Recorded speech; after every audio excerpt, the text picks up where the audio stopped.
The sun was a dying ember across the western sky, bleeding gold and copper into the horizon. The land stretched wide and endless, like a tired quilt patched with sagebrush and prairie grass, stitched together by dry riverbeds that hadn't carried water in months. A hawk circled lazily overhead, its shadow drifting across the brittle soil. The air was still, so still it felt as though the earth itself held its breath, waiting. Only the groan of an old windmill, turning half-heartedly, broke the silence. On the porch of a weather-beaten ranch house sat the cowboy. His hat, once proud and stiff, now sagged in his calloused hands. He leaned forward in his chair, ribs straining with every shallow breath. His lungs were no longer faithful companions, rattling like loose boards in a storm. He coughed once, and the sound echoed too loudly in the silence, as if the land itself marked it. This was not how he had imagined the end. Not here, not like this. Once he had been fire and steel, a man whose name carried weight in the saloons of Dodge and Abilene, a man who could draw faster than most and ride harder than all. But time had whittled him down, the way a river smooths stone, until only the quiet man remained, fragile but unbent in spirit. The ranch around him was tired too. Fences sagged, rails broken where cattle once pressed. Corrals stood empty, the echo of hooves long gone. The barn leaned as though bowing to the inevitable. He had sold off what was left of his herd when his body first betrayed him, and the silence of the place since had been unbearable. And yet, he loved it still. Every blade of prairie grass, every worn trail, every lone cottonwood tree. This land had been his companion longer than any woman, longer than any horse. He had worked it, bled for it, laughed on it, and now he would die with it. But he had no children, no kin, no trusted partner to leave it to. And those who came sniffing around the edges of his sickness, bankers with greedy smiles, neighbors who saw acreage more than man, they would not have it. He would not let the land fall into the hands of those who would strip it of soul. There was another people, though, those the townsfolk cursed over whiskey glasses, the ones settlers feared, painting them in stories as shadows and raiders. But he had known them differently. He had seen their kindness once, years ago, when his horse stumbled in a dry arroyo and left him half dead in the heat. The Apaches. It was their land before it was ever his. He knew it, they knew it, and the land remembered it. And in his last days, he found a strange comfort in that truth. So he made his choice.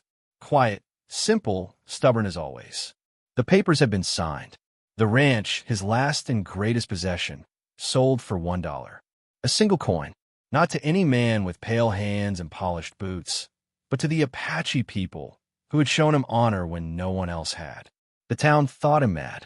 Word traveled quick along the dirt streets, whispered behind swinging saloon doors. They said death had scrambled his mind. They said no man gives away a spread, like his, for the price of a cup of coffee. But he knew better. It was not madness. It was freedom. On the porch, he reached into his pocket and drew out a silver dollar, worn smooth from years of being passed from hand to hand. He turned it slowly in his fingers, watching the light catch the face of liberty. He had not kept it for its worth, but for its story. And now its story was complete. With effort, he set it down on the wooden table beside him. Tomorrow it would be gone, carried into the hands of people who would walk this soil as they always had, silent and sure-footed. Tomorrow his name would fade, but the land would endure. He coughed again, harsher this time, and leaned back, letting the last warmth of the day spill across his face. His breath rattled, yet his eyes were clear as he scanned the horizon. There was a tree at the edge of the property, an old oak that had somehow survived in this hard earth. Beneath it lay a tin box. He had buried it with trembling hands the evening before. Inside rested a letter, written in a shaky scrawl. Not for any lawyer, not for any bank, but for whoever cared enough to dig it up someday. The words inside were plain. He wrote that land was more than acres, that a man could own it on paper but never possess it, that love, respect, and memory mattered more than barbed wire and deeds. He wrote of the Apaches who had saved his life, and how trust meant more than coin. The sky deepened to purple now, the sun melting into shadow. Stars began to prick the heavens one by one, shy and small. The cowboy's breath slowed, but his mind wandered far and wide. He remembered nights of gunfire and shouting, faces blurred by smoke. He remembered women who kissed him only when he had money and left when the coins ran dry. He remembered friendships forged in whiskey and broken in silence. But most of all, he remembered a face. The dark eyes of an Apache woman who once bent over him when he was half dead in the sand. She had given him water. She had spoken softly, words he did not understand, yet her voice had been a balm. She had tied a talisman around his neck, a small bundle of leather and beads, and told him, in broken English, that the earth would remember him if he remembered it. He touched his chest now, feeling the small weight of that talisman still hanging there. He never took it off, though he never told anyone why. It was his secret, his reminder that kindness had saved him more than skill ever had. The town would never understand. They measured life in cattle and coin, but he measured it now in moments. The cool drink of water when he thought he would die, the soft murmur of wind in tall grass, the silent nod of respect from a people most feared. He closed his eyes. The night air was sharp with the smell of sage. Somewhere, far off, a coyote sang its lonely hymn. The cowboy knew he would not last much longer. Perhaps a day, perhaps less. His body was no longer his ally, but he had done what he needed. He had chosen where his story would end, and with whom. Tomorrow, at sunrise, the land would remember him. He felt it in his bones, in the trembling earth beneath the porch. Footsteps would come, not the hurried, greedy shuffle of bankers, but the soundless tread of 70 Apache warriors. They would come not with rifles raised, but in silence, in honor. And his ranch, his last breath of legacy, would pass into hands that would treat it as more than lines on paper. The cowboy lifted his face to the stars, whispering a prayer not to God, not to saints, but to the land itself. Keep them safe. Keep the land alive. Forget me if you must, but not the kindness. The stars gave no answer, only their cold, eternal watch. But in the stillness, he thought he heard something, the soft rhythm of feet carried by memory, carried by trust. The last sunset had passed. Tomorrow would bring dawn, and with it, the gathering of 70 silent warriors. And so the night wrapped around him, heavy and gentle, like an old blanket. He closed his eyes. The land waited. Night had folded itself into silence, and dawn crept softly, pale and gray. The cowboy's ranch sat hushed beneath the weight of his decision, as though even the earth held its tongue, waiting for what was to come. But while he slept in fits and starts, far from his porch, word traveled swiftly along trails beaten not by wagons, but by moccasins, carried from campfire to campfire. The Apaches had heard. They heard the dying cowboy had signed over his land for a single silver dollar. Some called it a strange gift. Others called it a trap. For a people long betrayed, long hunted, trust was not given lightly. Yet, around their fires, when the old one sat and spoke, his name stirred something different. Years ago, in a season of heat so cruel that even snakes searched for shade, the cowboy had been a broken figure in the desert. His horse lay dead a day's walk behind him, and his lips had cracked like old leather. The sun did not forgive, and he had stumbled until he fell, sure his last breath would be stolen by vultures already circling overhead. But then there had been shadows, slender, quiet, sure-footed. 2 riders on ponies, their hair dark as midnight, their faces unreadable in the glare. The sister had dismounted first. She knelt beside him, lifting his head with a tenderness that startled him. Her hands smelled of cedar smoke and earth. She gave him water, not in gulps, but drops, steady and careful, as if each one was a bead of precious stone. Her brother spoke little, only scanning the horizon for danger, but his watchfulness was not unkind. They took him back to their camp, not as prisoner, but as guest. He lay in a circle of firelight that night, weak but alive, the taste of life still on his tongue. He remembered the way the woman sang softly in her own tongue, a low hum that rose and fell with the rhythm of flames. He could not understand the words, but the sound washed over him like rain after drought. It was she who tied the talisman around his neck, her eyes steady upon his. Her English was halting, the words shaped slowly as though chosen with care. The earth will remember you if you remember it. He had kept it ever since. The cowboy's neighbors never knew this story. To them, Apaches were shadows to fear, painted in half-truths and anger. They spoke of raids, of scalps, of blood spilled on wagon trails. They never spoke of kindness, never of water shared, never of a dying man carried back to life by those they called enemy. But the cowboy carried the memory like a quiet flame, unseen but burning steady. And now, in his last days, it was to them he entrusted his land. Around an Apache fire, many years later, the same woman listened as others debated. She was older now, her hair streaked with gray, her eyes deepened with lines not of weakness but of endurance.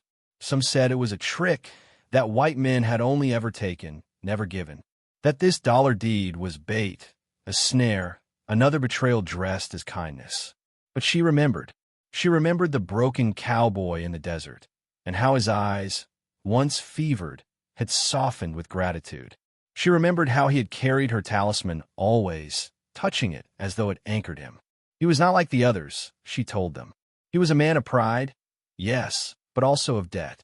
And now he sought to repay what could not be measured in coin. The elders nodded slowly. And so it was decided, when the sun rose, they would walk his land. Not to seize it, but to honor his last gift. In town, meanwhile, whiskey tongues wagged with mockery. He gave it all away. Someone laughed in the saloon, slamming his glass down. A ranch worth thousands, gone for a single coin. Damn fool must have lost his wits. Another shook his head. No, worse than a fool. A traitor. To leave land to them. To those savages. But the barkeep, polishing his glass slow, said nothing. He had seen the cowboy's eyes, clear even as his body wasted. There was no madness in them, only a kind of peace that unsettled those who could not understand it. And so the town mocked, cursed, speculated. But in the quiet of prairie night, the Apaches prepared. The cowboy, though weak, still felt the pull of memory. He would doze in his chair and drift backward in time. He remembered sitting beside the Apache woman years ago, when his strength had just begun to return. She had pointed to the stars and spoken their names in her tongue. He had repeated clumsily, making her laugh, a sound like bells hidden in the desert. It was no romance as others would imagine it. No stolen kisses, no dramatic vows. It was something quieter, deeper. Recognition, respect, a kind of love not claimed, but lived in silence. He thought of it now with a heaviness in his chest, heavier even than sickness. Not regret exactly, but a wistful wondering of what might have been had his life taken a gentler trail. The night stretched on. Coyotes sang their sorrow, and the wind whispered through the cottonwoods.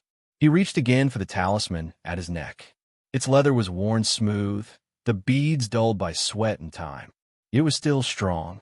It had lasted longer than his strength, longer than his herd, longer than most of his friendships. He closed his eyes, and for a moment he thought he could feel her hand again, steady and warm on his brow. He thought he could hear her voice, not in words, but in the rhythm of earth itself. The cowboy smiled faintly. He had given away his land, yes, but he had not lost it.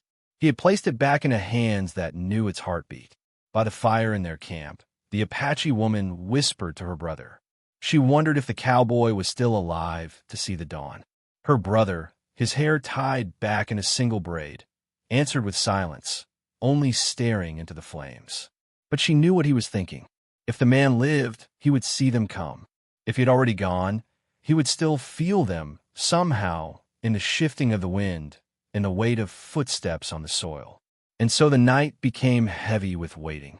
Two worlds, once divided, now tied by the fragile thread of trust. On one side, a dying cowboy, alone with his memories and his breath. On the other, a people long betrayed, gathering in silence, ready to walk his land at sunrise. Between them stretched the prairie, endless and vast, but no longer empty. For the first time in many years, it carried something rare. Not fear, Not greed, but a whisper, almost fragile enough to break, of honor. And as the stars shifted slowly overhead, both cowboy and Apache dreamed the same dream, that the land might remember kindness longer than cruelty, longer than barbed wire, longer than names carved on deeds. The earth, after all, never forgets. The fire in the hearth burned low, its embers glowing like the last veins of life in an old heart. Shadows swayed gently across the wooden walls, long and thin, as though the house itself was remembering the men who had once filled it with laughter, the horses that once pawed the earth outside, the herds that once thundered across the pasture. The cowboy sat wrapped in a thin blanket, too weak to pull his boots on, too tired to rise. His chair creaked when he shifted, every sound magnified in the hollow silence. The world seemed both too big and too small now. The plain stretched endlessly beyond his door, yet his own body had shrunk to the measure of his breath, ragged and shallow. He knew the end was near. His body whispered it with every cough, with every tremor in his hands. But tonight was not about fear. Tonight was about remembering. Outside, the stars were fierce and unblinking, scattered across the sky like 1,000 eyes watching from eternity.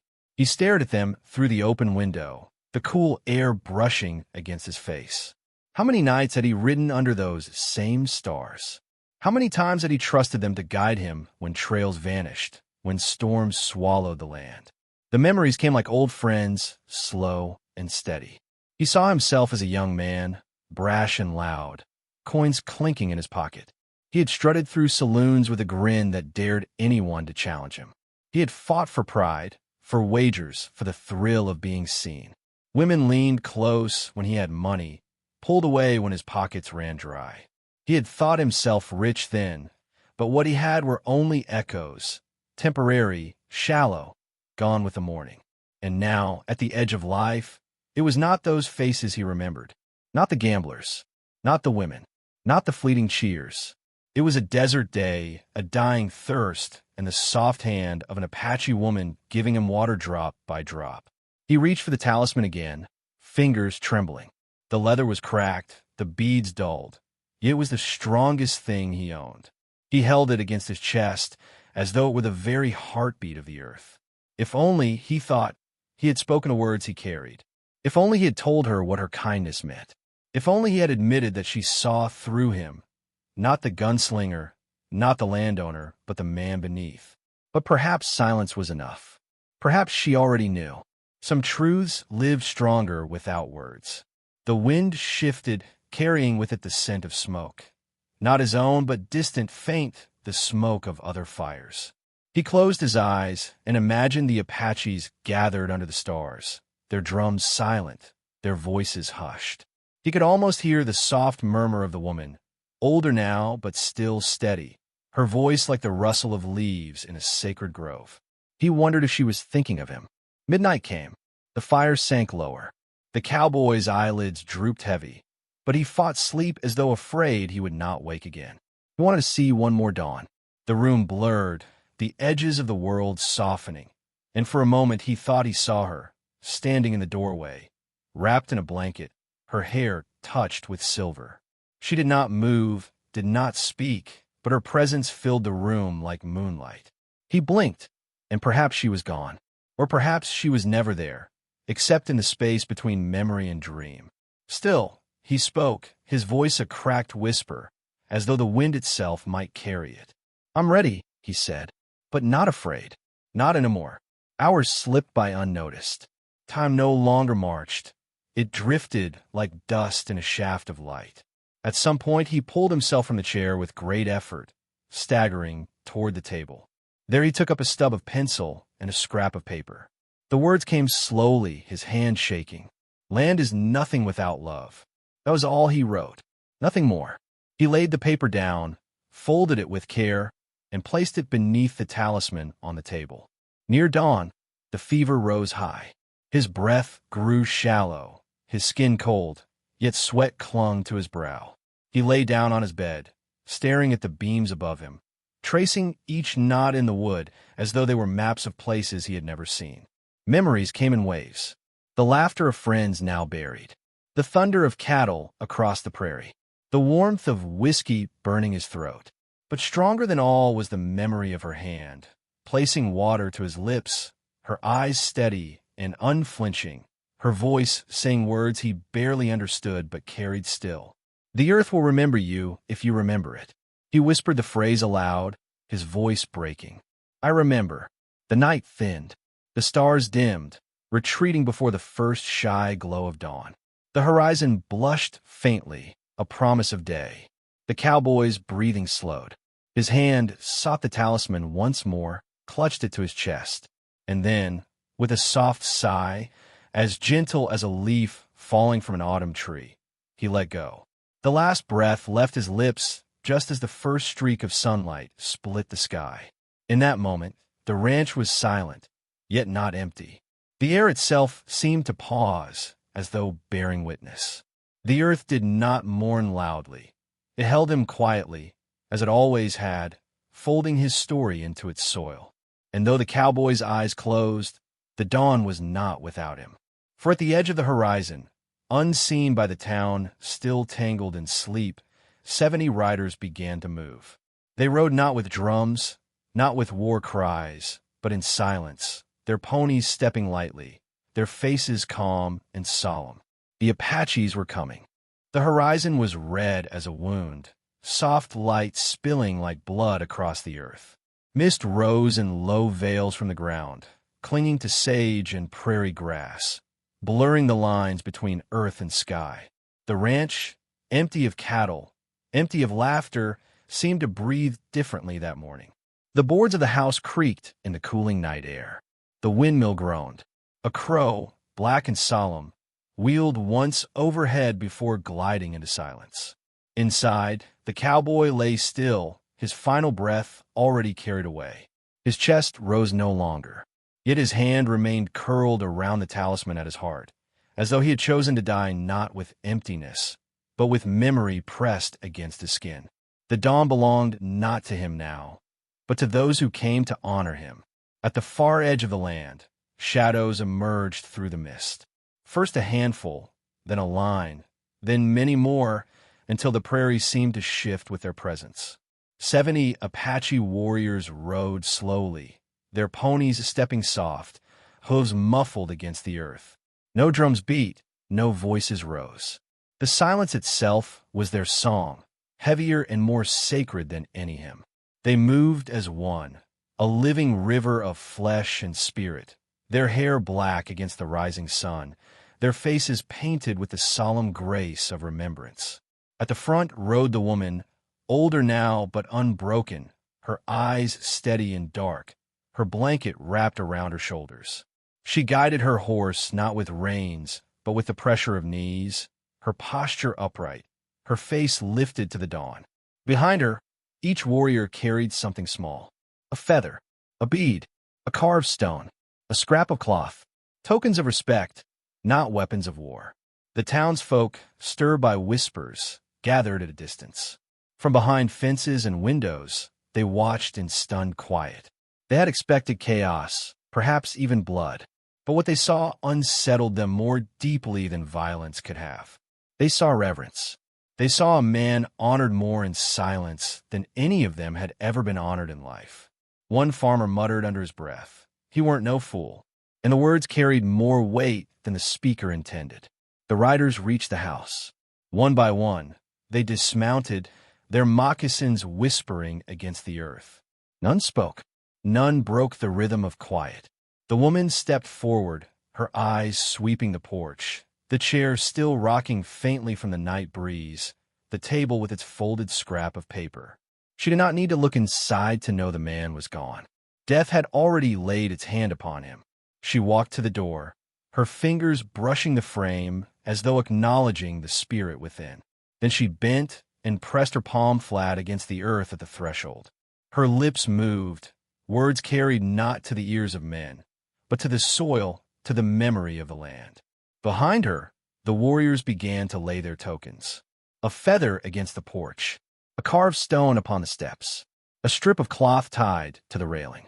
Gifts not to the dead man, but to the earth that had received him.